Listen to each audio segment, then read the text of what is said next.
Happening here, brought to you by Elves for Elders. It is the most wonderful time of the year. And the nonprofit group is spreading the holiday cheer to our seniors across the state who otherwise may not be on Santa's list at all. It's very sad.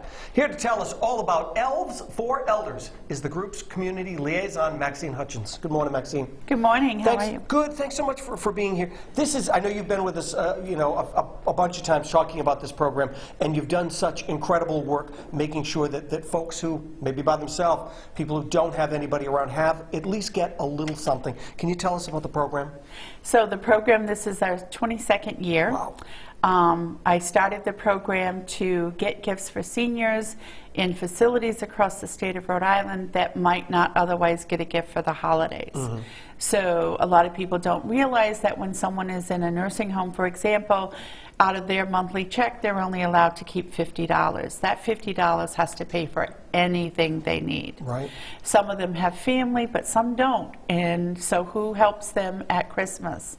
And the program is really designed, it's not just about financial need. It's about not getting a gift from anyone from Christmas, and what does that feel like? Yeah, and we were talking just a little while ago. Look, I mean, the pandemic has done a lot to so many people. You know, there are elderly people who don't have anybody to check on them, and I'm sure this year, and with the rising cost of things, you have gotten an influx of even more requests or even more people who are in need. Sure. Since COVID, I was probably at around 1,500 stars or gift requests out in the community.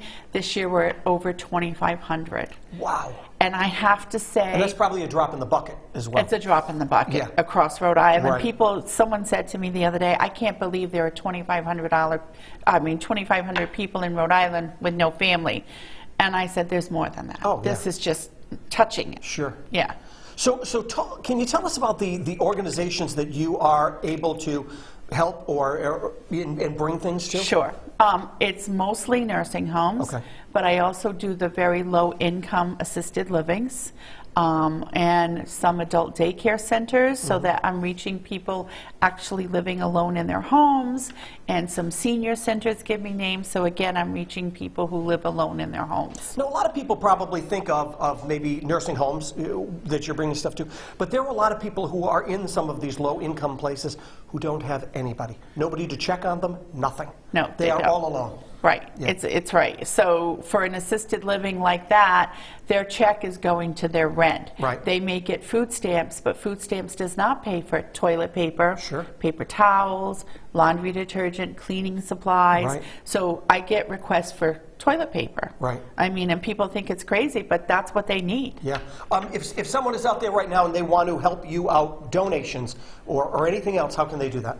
Okay, so we have about 15 trees across the state of Rhode Island. Warwick Mall is my main one, but there are businesses that have small trees in their business, and there'll be a list attached, I think, after this program, so people can look at that. If they want to make a donation, they would send it to me at Right at Home, 1444 Warwick Avenue in Warwick, and they would make the check to Seniors Rule. Seniors Rule is an association that helps me manage the program, and we have a bank account. Got it. Very good. All right. Well, thanks so much, Maxine, for coming in. This is a really great program, not just this time of year, but throughout the year as well. This segment was brought to you by Elves for Elders. And for those tree locations and contacts, they are up right now at Roadshow.com.